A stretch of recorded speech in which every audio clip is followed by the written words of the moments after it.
Hey guys, Kevin Ramirez with REISystems.work.com.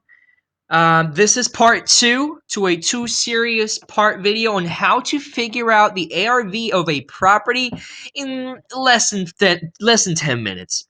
In today's video, you're going to learn how to do it through the multiple listing service. This is for people that have access to the MLS, realtors. They should already know how to run comps. But if you're in the real estate investing business and you have access to the MLS, maybe through another realtor or you have your license yourself, this is how you would run comps. Now, this works perfectly if you were maybe you just got a lead, you need to get things going, you would like to see if this lead is worth spending your time on. So you quickly want to figure out, okay, how much is this house worth? How much can I sell it for? And does it make sense? Is the seller asking what they're supposed to be asking, or are they out of their mind? So if you're using the MLS, you're going to go to your local MLS, you're going to go to the platform, and it may look a little different for you, but this is what my MLS looks like. I use Paragon because I'm in the Triangle MLS in Raleigh, North Carolina. So this is what it looks like. What I'm going to look at specific fields, and I'm going to input some of the criteria that I'm looking at. So when it comes to status, I'm going to search for active, contingent, closed, and pending fields so that I know that I'm getting an accurate and complete view of the market. All right.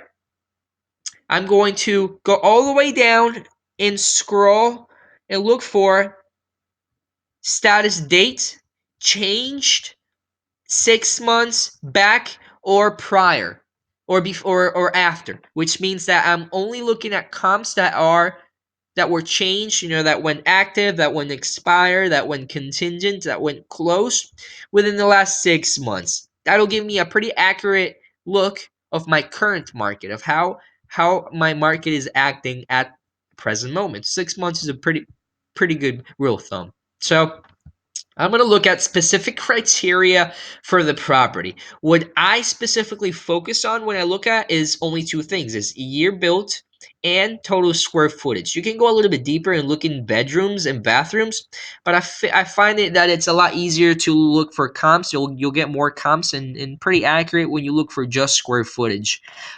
So if my property is 1,800 square feet, I'm going to look at properties that are 400 square feet bigger and smaller than my property. That's my range. Is 400 above or under my property. So if my property is 1,800 square feet, I'm going to look at 1,400 square feet to 2,200 square feet. That's going to be my price range.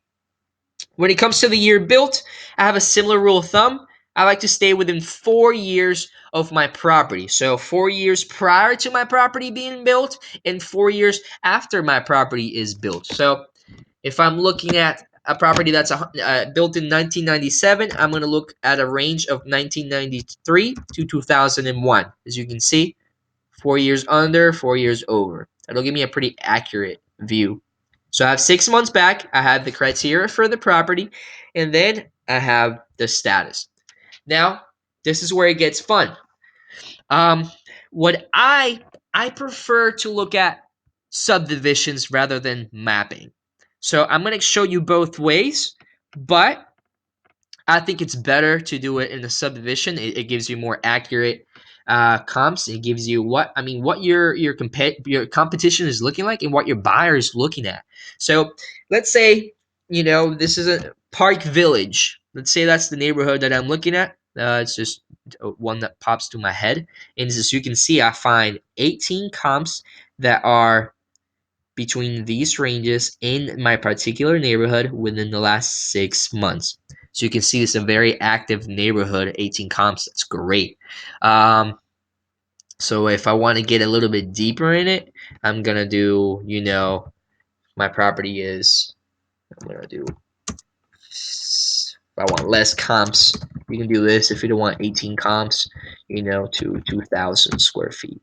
That would be pretty accurate. 9 properties. You want to get even more accurate, go lower. I think a 9 is great. a good rule of thumb is at least 4. So 9, I'm fine with 9. So I click search, right? I click search, and these are my comps. All of these 9 properties are all closed, which is great. It means that the properties are selling. And this market is so hot that average days on the market is 4 days in 3 days. Medium price days on the market.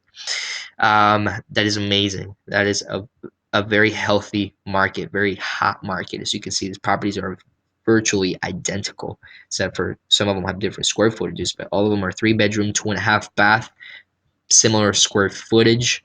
I'm gonna go even deeper in it because I want to get very accurate comps. So I'm gonna look at. I started at that big range, but if I want to get really close, I'm gonna get 6 comps. That'll be enough. That'll be perfect, actually. What I'm gonna look for in these comps is the price per square foot, right? So I'm gonna get that price per square foot, and I'm just gonna round it up. So 48.75, and I'm going to have a spreadsheet. Now you can use a piece of paper. I actually prefer to use a piece of paper, but for the purposes of this video, we're going to use a spreadsheet, a Google Docs spreadsheet. So as you can see, this is my property. So comps, you would have the address here. I'm not going to type in the address.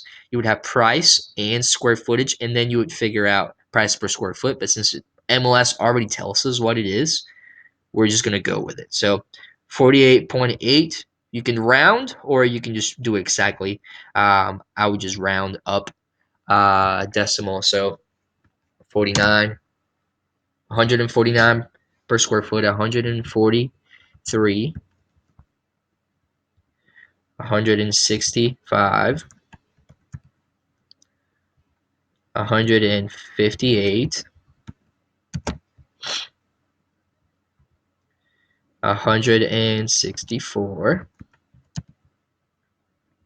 and 178, right?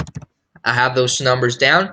I'm going to add them all up. You can use, you can use a formula if you want to, or you can just do it the old school way using a calculator, which I prefer to do. And it's just easier to explain the video doing so. So I'm going to add them all up, right? I'm going to add them all up, and what I'm looking for is an average. I'm sure you guys know how to figure out averages. So just add them all up, and then divide by the total number of properties that you search. So if I search 6 properties, I'm going to divide by 6. So divided by 6, and that is my average price per square foot in that particular neighborhood. This is a very accurate number, that you can see. So 1.59.5. Sorry, 159.5. And then you're gonna multiply it by your particular property, your subject property's price or square footage. So if my property is 1,800 square feet, I'm gonna multiply 1,800 square feet by my average price per square foot in the neighborhood, and that's gonna give me my potential ARV. My potential ARV for this sorry about that. My potential ARV for this property is $287,000 with $287,100. That's my potential ARV.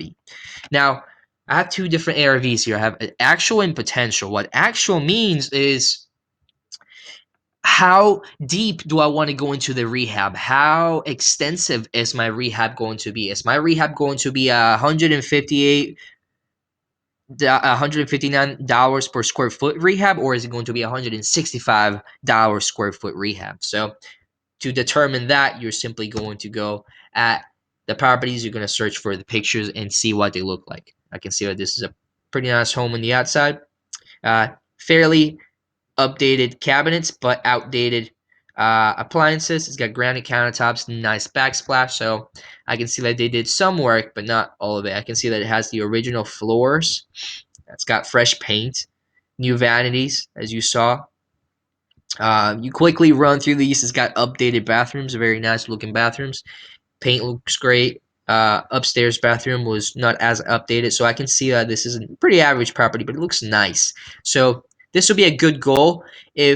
Um, if that's the type of work that I'm going to be doing, I'm going to be going towards the higher price per square foot. So if my price per square foot was 159, I can give a $10 range up and down, so or $5 range up and down. So I can say if I can go as high as that or higher, I'm going to add $5 to this, and that's going to be 159.5